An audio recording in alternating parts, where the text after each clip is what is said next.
Welcome back, viewers. We're down here on the Bowery at the Hole. I'm gonna take a run through of chicken or beef. Well, I popped my head in here and thought this was a pretty interesting show for those of you who like painting. These are a couple of small works on paper by Margaret Kilgallen.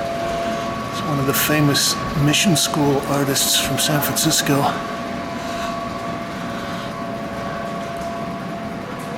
I took a preliminary run through here and thought that there were some pretty good examples of some of the more interesting contemporary figurative paintings that are going on today.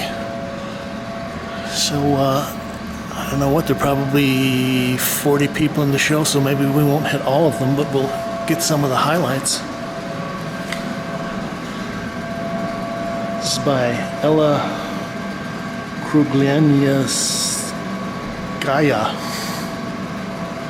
It's called Anna Banana, and this is egg tempera on panel.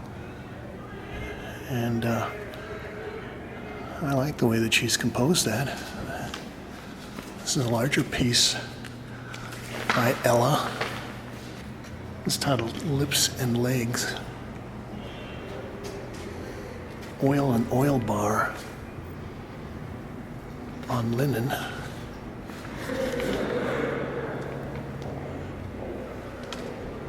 So I guess that would be oil stick. And I kind of like the surrealism of the face that folds into the body there.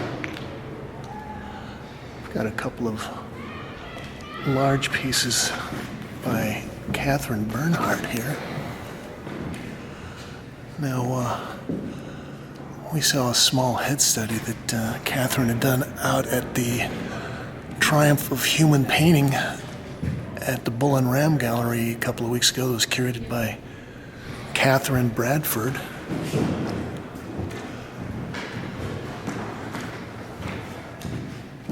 And one of the reasons I thought this show was so good is because we get a chance to see some of the large, ambitious paintings by some of the up-and-coming young artists here.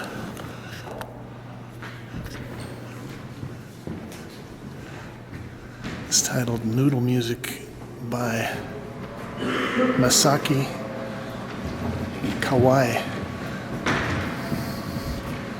It's acrylic on canvas. It's pretty punchy. And kind of like this, it makes me think of the Chicago school. Some of the Harry Hu artists. This is by Huskmik Nava, who was a Danish artist, it says here.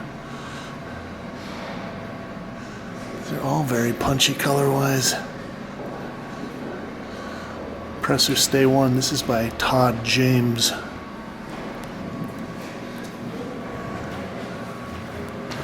There's a still life by our old buddy Eric Parker. It's titled Now Downstate. It's acrylic and paint and phosphorescent pigments on canvas 72 by 54 inches. Jesus, it says here that Eric was born in Stuttgart, Germany. I didn't know that. This is by George McFetridge, titled 12 Dots.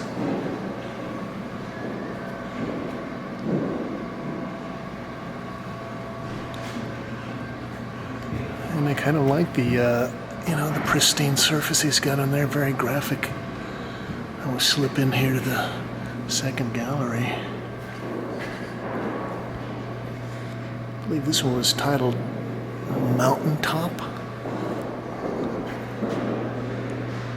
Top of the Mountain by Dan Attoe. Attoe.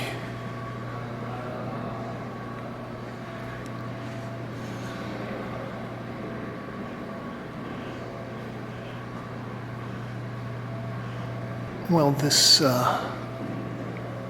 large work on paper is by Janus Varellis, and it's titled The Cannibal, acrylic and graphite and collage on paper. Now, the title of the show is Chicken or Beef, and it's curated by a Danish curator, Jesper. This is titled Research by Miriam Khan.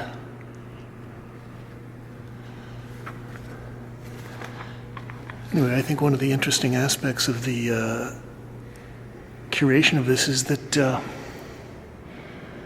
Jesper has got some of the hot young European, maybe Northern European artists, and he's pairing them with maybe their counterparts here in New York and California. This piece is by Jamie Kirk. It's titled Beata, and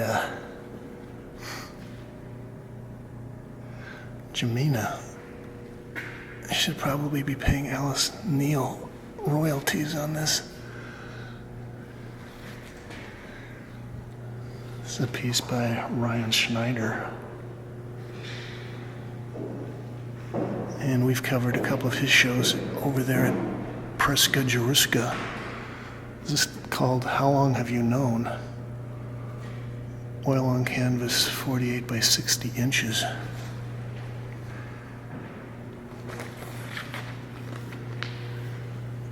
I actually saw this from the street and thought it looked fairly interesting. It's by Antonio Ballester Moreno, and it's titled Flowers. And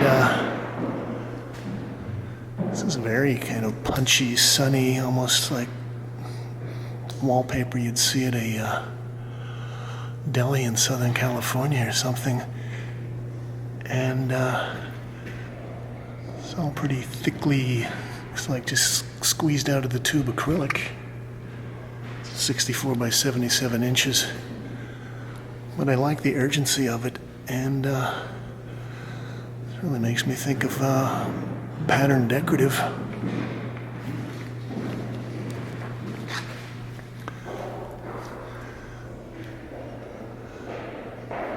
It's a cute little piece called Bitch Sit Still, I'm Trying to Render Right Now, by Devon Troy Strother.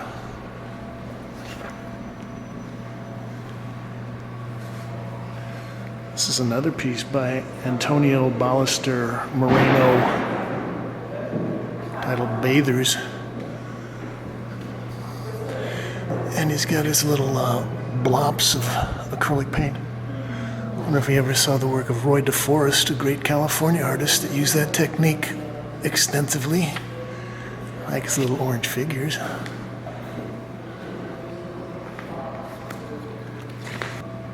This is by Andres Onion, titled Ups Opposite. Oil on canvas, 72 by 60.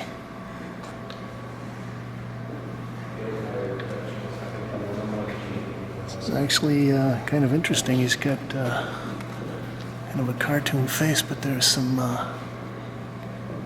nice formalist abstract stuff going on here with these diagonal lines.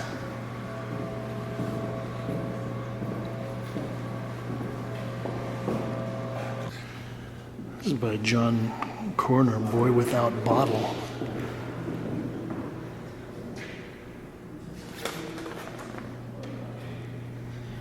Maya Block, Untitled. Got some staining and pouring in there. Oh, sorry, old buddy. Jules de Bellencourt.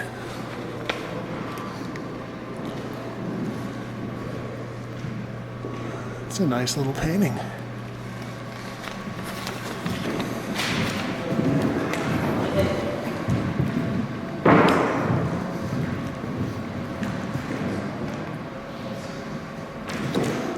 Rose and Crow.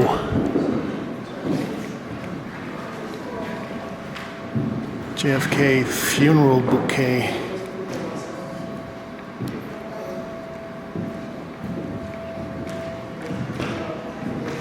Well, I was impressed with this piece.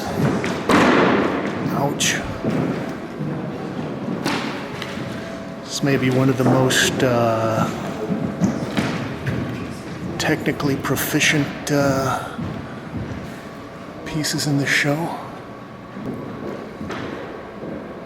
This is by Jocelyn Hobie, titled Entre Nous 2010. And the detailing she's done on her beads is wonderful.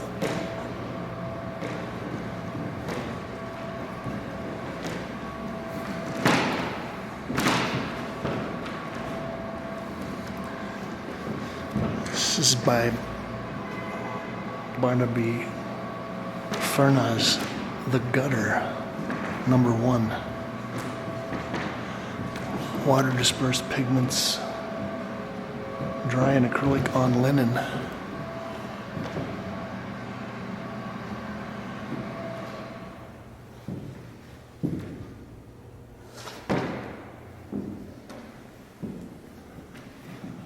Well, I know Barnaby has gotten a lot of attention and is considered one of the hot painters to come up in the last 4 or 5 years.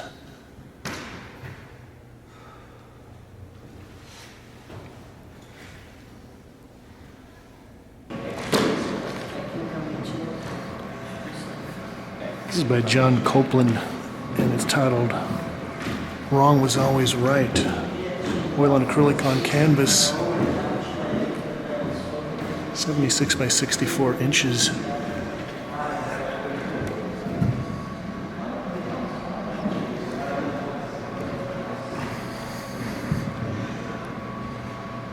Well, I guess one of the tendencies I'm sort of picking up on is a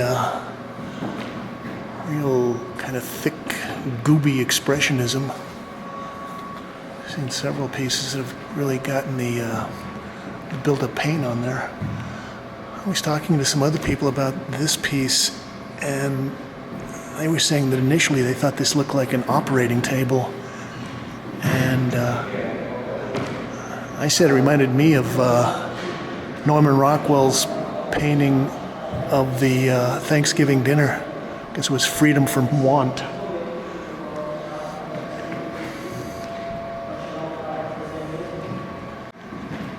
We got a couple of pieces here by Eddie Martinez, and they're both entitled Spray Paint and Oil on Canvas.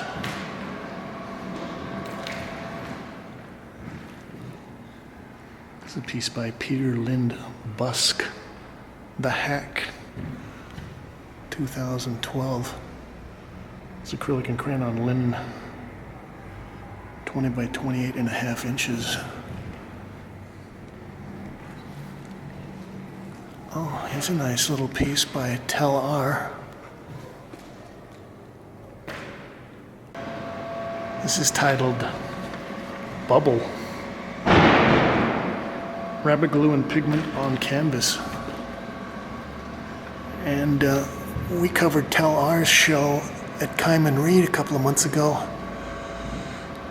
And I think it's interesting that he's using a kind of strange type of distemper painting with glue, but he gets a great kind of distressed color sense with that. It's by Keegan McHargan, titled Slapstick.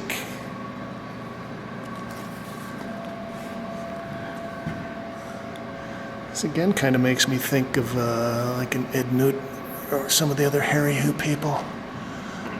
It's our old friend Alison Schulnick. We covered a show of hers down in Canada. I guess it's been maybe a couple of years ago now.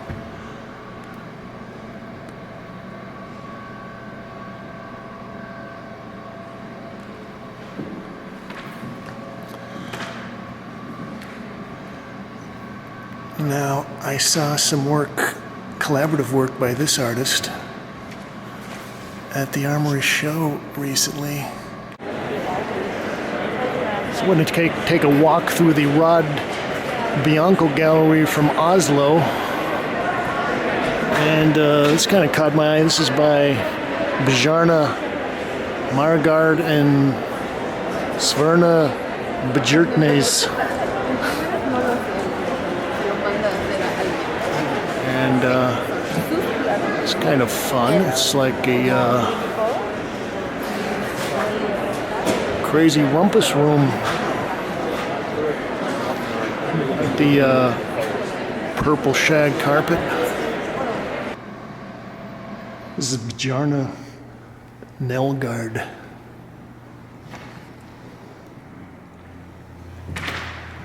And this is Belief in Fiction and Fiction as Wallpaper Breeding.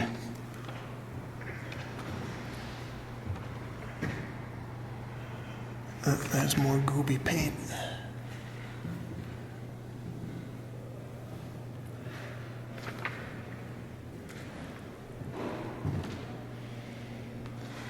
And this is Subventions That Went Wrong.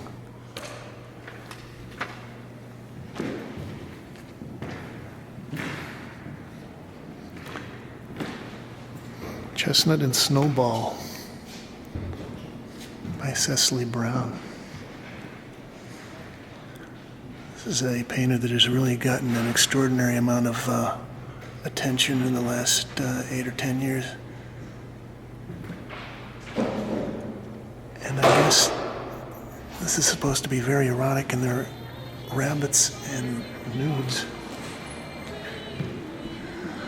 We're coming to the end.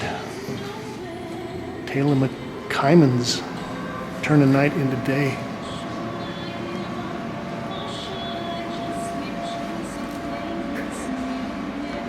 Acrylic flash and gouache on paper. And it looks like the paper is mounted on canvas. It's 84 by 60 inches.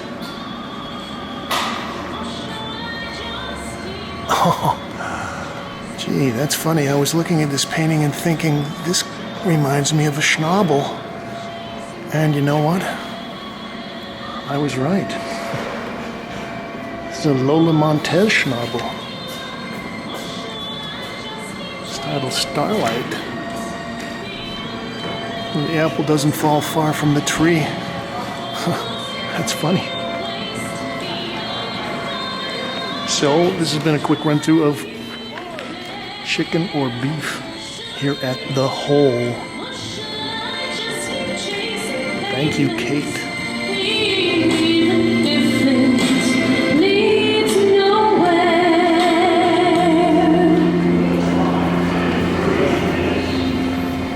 Thank you. Thank you.